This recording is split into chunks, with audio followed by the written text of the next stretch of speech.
देखिए अगला टॉपिक है यकृत, इसे ही कहते हैं लिवर, इसे ही कहते हैं जिगर और इसे ही कहते हैं क्या, कलेजी। चाहे यकृत कहिए, चाहे लिवर कहिए, चाहे जिगर कहिए, चाहे कलेजी कहिए, सब एक ही होता है। देखिए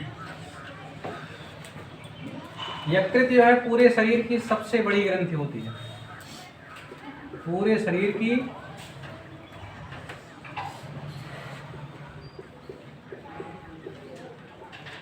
सबसे बड़ी ग्रंथि।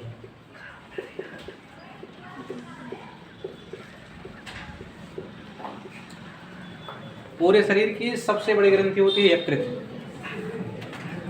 यकृत का जो रंग है, यकृत का रंग चॉकलेटी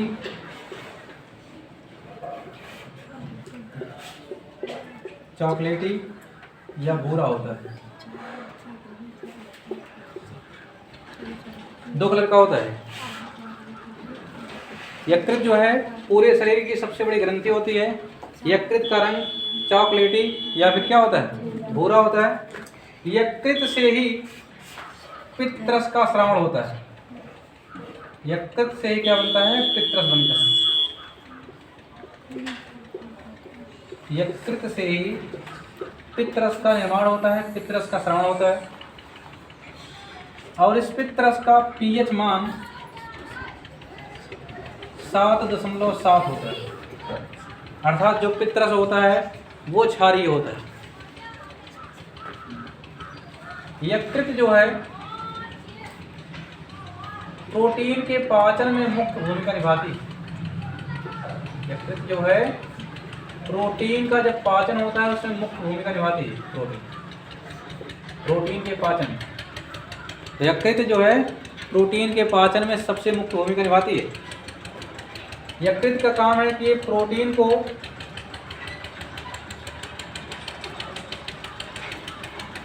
जब पचाती है, जब ये प्रोटीन का पाचन करती है तो प्रोटीन का पाचन करने के दौरान बनता है हानिकारक और विषैला अमोनिया। ध्यान देना, यकृत जो है प्रोटीन के पाचन में मुख्य भूमिका निभाती है, लेकिन जब ये प्रोटीन का पाचन करता है तो प्रोटीन का पाचन करते समय बनता है विषैला और हानिकारक अमोनिया, जिस अमोनिया को यह यूरिया में चेंज करता है। जिस अमोनिया को यह यूरिया में चेंज करता है और पूरे शरीर से बाहर निकालने का कार्य करता है। अब देखिए यकृत कार्बोहाइड्रेट का भी पाचन करता है। कार्बोहाइड्रेट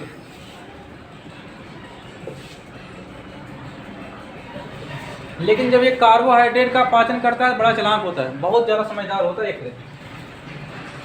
एक कार्बोहाइड्रेट में जो उपस्थित ग्लूकोज होता है, ग्लूकोज जब कार्बोहाइड्रेट का पाचन करता है तो कार्बोहाइड्रेट में जो उपस्थित ग्लूकोज होता है, ग्लूकोज को ग्लूकोज के रूप में नहीं रखता, ग्लूकोज को ये चेंज कर लेता है ग्लाइकोजन के रूप में। ग्लाइकोजन के रूप में चेंज करके अपने अंदर संचित कर लेता है, ग्लाइकोजन बना देगा। और जब कभी आपके शरीर को ऐसे लगेगा कि आपके अंदर की एनर्जी खत्म हो रही है, तब यही ग्लाइकोजन को तोड़ देगा ग्लूकोज में। तब ये ग्लाइकोजन किसमें तोड़ देता है, ग्लूकोज में तोड़कर आपके पूरे शरीर को एनर्जी प्रदान करता है, ऊर्जा प्रदान करता है। और यही यकृत देखिए, अगर कभी आपके शरीर में वसा की कमी हो जाती है, अगर कभी भी आपके अंदर वसा की कमी हो जाती है तो ध्यान देना, जितना भी कार्बोहाइड्रेट में उपस्थित ग्लूकोज को ग्लाइकोजन के रूप में संचित रखे रहता है, इसी ग्लाइकोजन को थोड़ा थोड़ा करके ढेर सारा अणु बना लेगा और ढेर सारे अणुओं से क्या बना देगा, आपका वसा बना देगा। यानी जब कभी आपके शरीर को वसा की आवश्यकता पड़ती है तब यही यकृत ये भी काम करता है कि कार्बोहाइड्रेट जो पचा के रखा है उसको वसा में परिवर्तित करेगा और आपके शरीर को क्या कर देगा, वसा दे देगा। और अगर आपके शरीर को कभी प्रोटीन की आवश्यकता पड़ी तब भी वही काम करता है। ये कार्बोहाइड्रेट को किसमें तोड़ तोड़ के क्या बना देगा, प्रोटीन, और प्रोटीन पहुंचाएगा। और एक काम और भी करता है, जो वसा होता है ये वसा को भी तोड़ के, अगर आपके शरीर को कार्बोहाइड्रेट की आवश्यकता है तो वसा को भी छोटा छोटे कणों में तोड़ के किसमें चेंज कर देता है, ग्लूकोज में, और आपके शरीर को क्या मिल जाता है, कार्बोहाइड्रेट मिल जाता है। लेकिन हाँ, ये वसा को प्रोटीन में नहीं तोड़ता, इतना ध्यान रखें।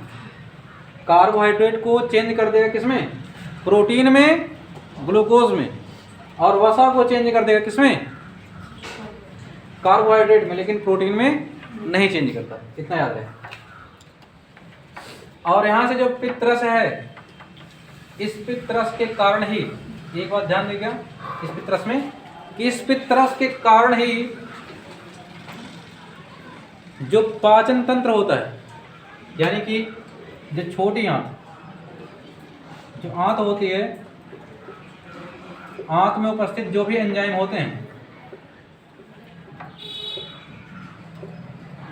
एंजाइम, इसी रस की वजह से उनकी क्रिया तीव्र होती है। छोटी आंत में जितने भी एंजाइम निकलते हैं, क्योंकि बड़ी आंत में एंजाइम नहीं निकलता, वहाँ केवल जीवाणु होते हैं। छोटी आंत में जितने भी एंजाइम रहते हैं, उन सभी की क्रिया इसी पित्तरस के कारण ही तीव्र होती है, और खाना जो है थोड़ा जल्दी नहीं पचने लगता है। इतना भी काम करता है ये भी। और इसी यकृत से दो प्रोटीन का निर्माण होता है, इसी यकृत से दो प्रोटीन का भी निर्माण होता है। एक होता है फाइब्रिनोजिन,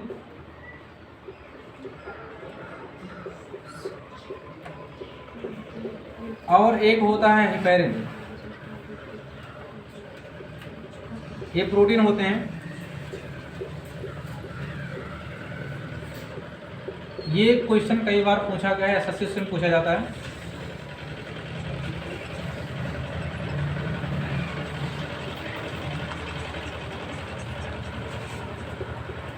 ये कई बार पूछा जाता है कि फाइब्रिनोजिन नामक जो प्रोटीन होता है वो कहाँ पर बनता है, इसका निर्माण स्थल कहाँ पे है, तो कहाँ निर्माण होता है इसका, यकृत में। या पूछ लेगा हिपैरिन नामक जो प्रोटीन होता है उसका निर्माण स्थल कौन सा है, तो कौन सा है, होता है यकृत। ये दोनों प्रकार के प्रोटीन यकृत से ही बनते हैं। और इसमें कार्य ये होता है, देखिए फाइब्रिनोजिन क्या करता है। फाइब्रिनोजिन एक प्रकार का प्रोटीन होता है जो कि यकृत से बनता है।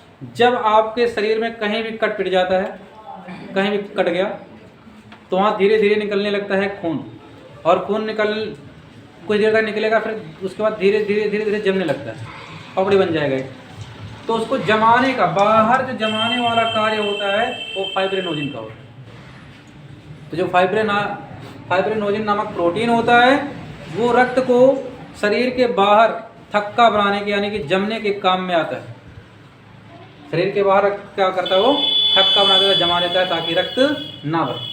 और ध्यान देना, अगर किसी को चोट लग गया है और उसका रक्त बंद नहीं हो रहा है, तो उसको एक रोग हुआ रहता है, हीमोफीलिया।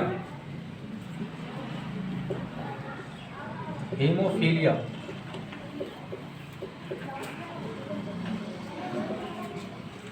हीमोफीलिया नामक रोग हो जाएगा। और हीमोफीलिया में ही होता है, अगर कहीं कट पिट गया ज़्यादा तो वहाँ खून बंद जल्दी होता नहीं है।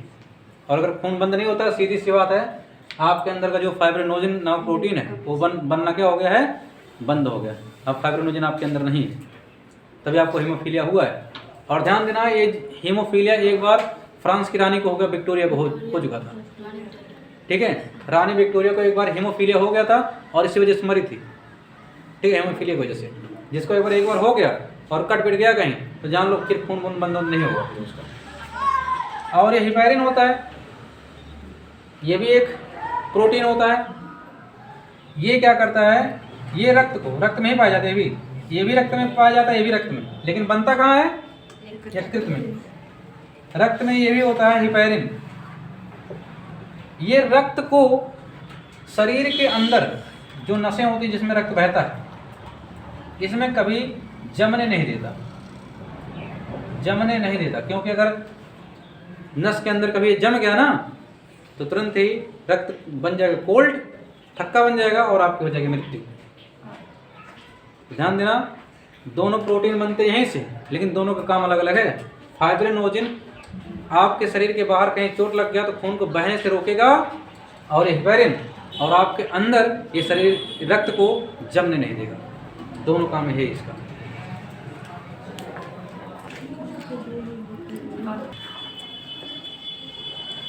और एक बात और, यदि किसी व्यक्ति को जहर दे के मारा गया है, अगर किसी व्यक्ति को जहर दे के मारा गया है तो केवल एक ही उपाय है, किससे पता लगता है? यकृत से।